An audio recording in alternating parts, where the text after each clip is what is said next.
Bienvenue sur le podcast de Bonnet et Doyen Conseil. Nous sommes Guillaume Bonnet et Jérémy Doyen, anciens banquiers privés, et nous sommes les fondateurs de notre cabinet de conseil en gestion de patrimoine. Nous souhaitons par le biais de ce podcast vous donner les clés pour gérer votre patrimoine financier et immobilier, obtenir des revenus complémentaires, maîtriser votre fiscalité et anticiper votre transmission. Si ces sujets vous intéressent, alors abonnez-vous.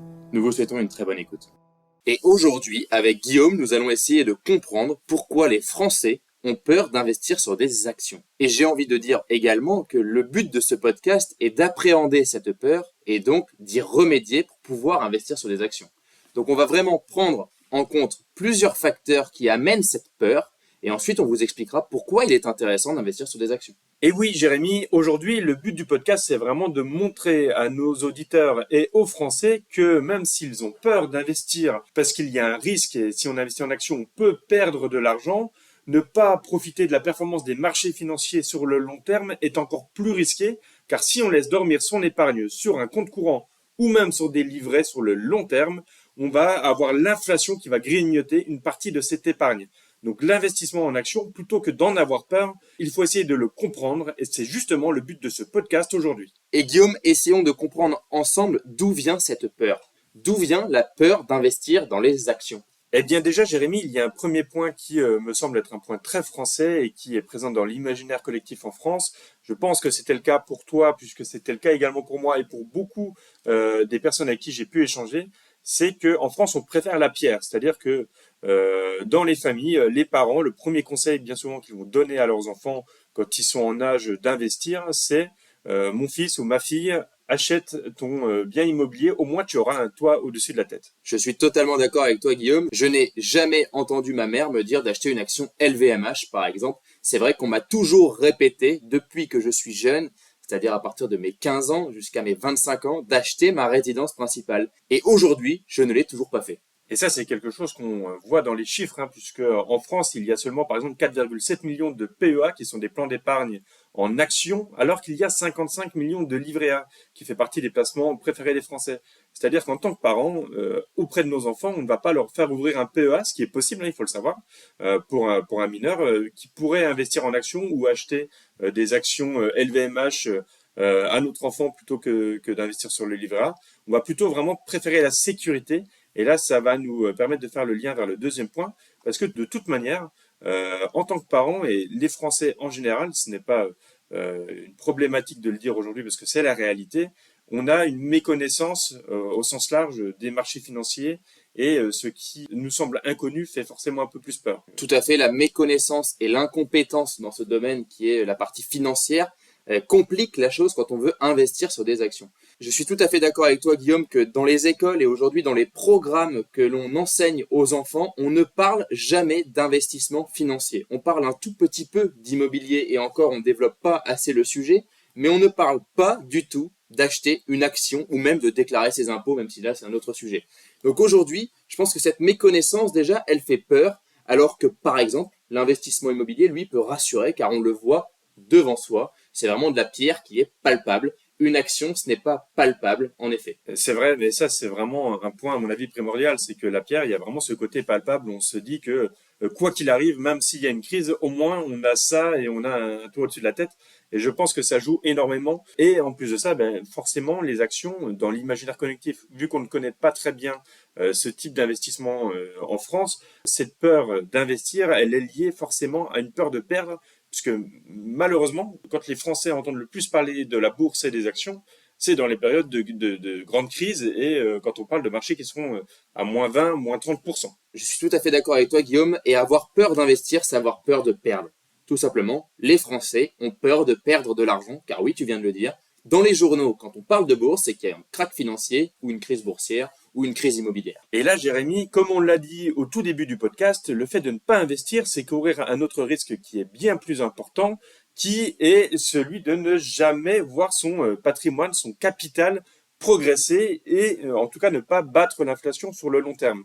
Or, les actions, si on arrive à prendre un peu de recul et si on investit de manière intelligente et raisonnée, on sait que c'est un investissement qui va s'avérer payant et parfois même plus que l'immobilier si on compare simplement.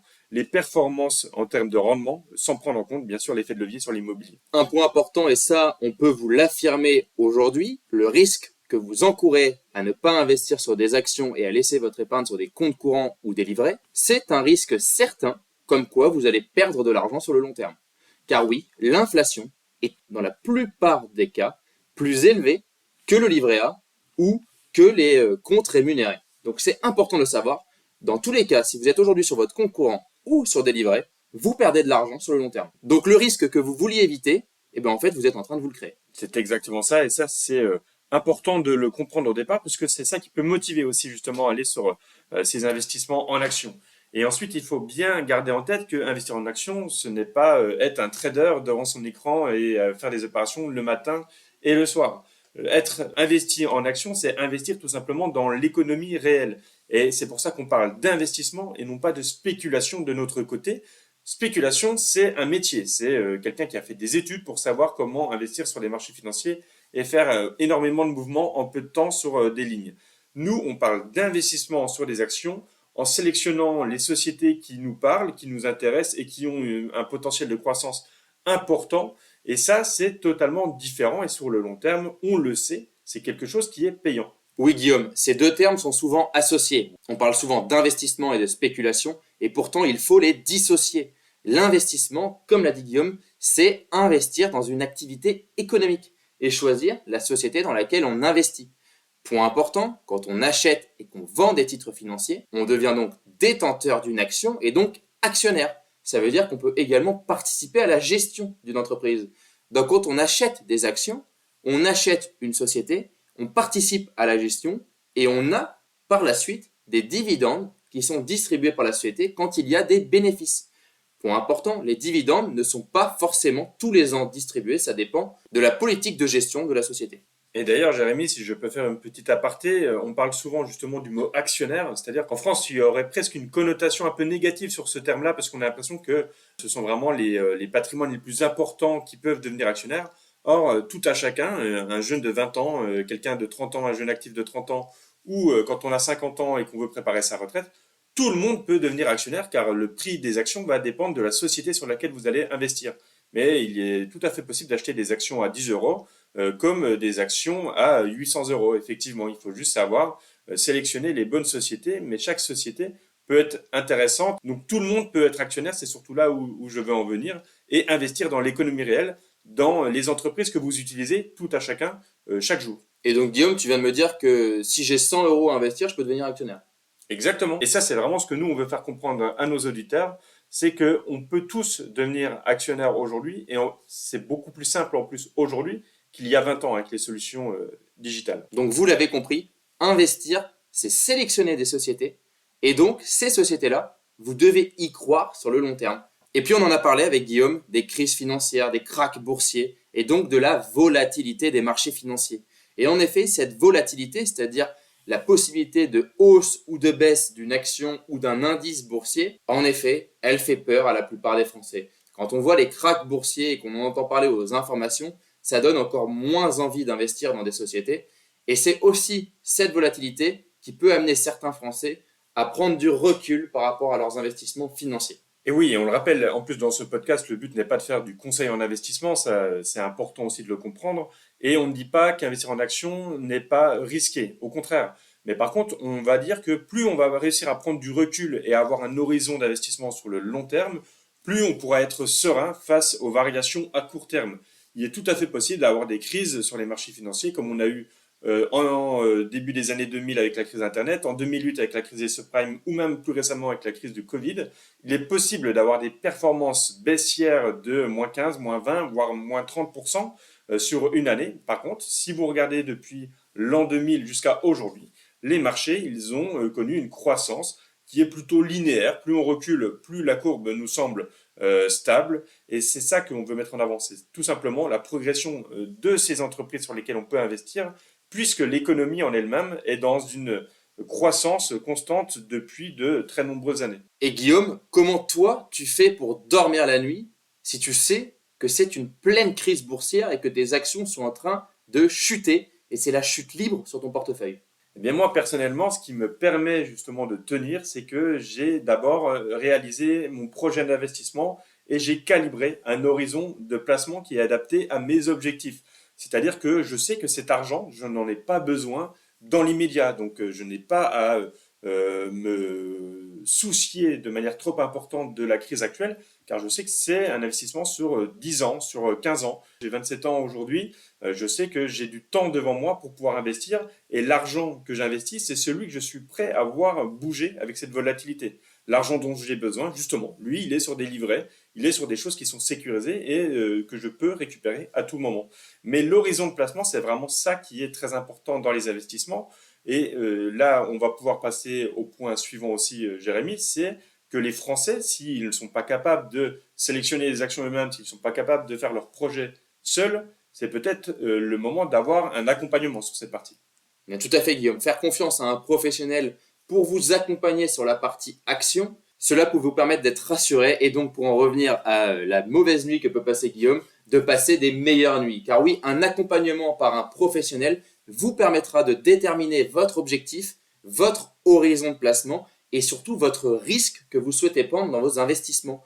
Car oui, vous l'avez bien compris, investir sur des actions comporte des risques, mais ne rien faire est encore pire, car dans le cas où vous ne faites rien, vous perdez de l'argent dans tous les cas. Et Guillaume, du coup, quand on parle de professionnel, à qui on peut s'adresser? Et bien justement, c'est là où nous, en tant que conseillers en gestion de patrimoine, on entre en scène. Pourquoi un conseiller en gestion de patrimoine? Parce que le conseiller en gestion de patrimoine, il va vous permettre tout d'abord de définir votre objectif. C'est lui qui va pouvoir établir et construire un portefeuille d'investissement qui correspondra à ces objectifs et surtout qui correspondra à votre profil de risque et votre profil investisseur. D'accord, Guillaume, mais si aujourd'hui j'ai envie d'investir sur une action, est-ce que ce conseiller en gestion de patrimoine pourra m'accompagner pour investir sur cette action? Oui, bien sûr, Jérémy, ça fait partie de ses missions au conseiller en gestion de patrimoine et justement, il sera là pour prendre en compte tes volontés. Si tu préfères investir sur une action ou sur une société qui te plaît personnellement, bien sûr qu'il pourra le prendre en compte et il t'expliquera également qu'il faut de toute façon diversifier, ne pas mettre tous ses œufs dans le même panier. Et c'est comme ça que derrière, sur le long terme, on a un investissement qui est cohérent et on a une diversification qui va permettre d'avoir une performance qui battra, on le rappelle l'objectif, battre l'inflation. Le professionnel, il aura aussi sa partie pédagogique. Il est là aussi pour vous apprendre ce que c'est qu'une action, pour vous faire comprendre les risques inhérents à une action, mais également la performance boursière que l'on peut espérer quand on investit sur des actions. Point important, le professionnel, il va aussi prendre en compte l'ensemble de vos objectifs. Si vous avez un objectif de préparer votre retraite, peut-être de transmettre votre patrimoine, ou au contraire de développer votre patrimoine et de le constituer.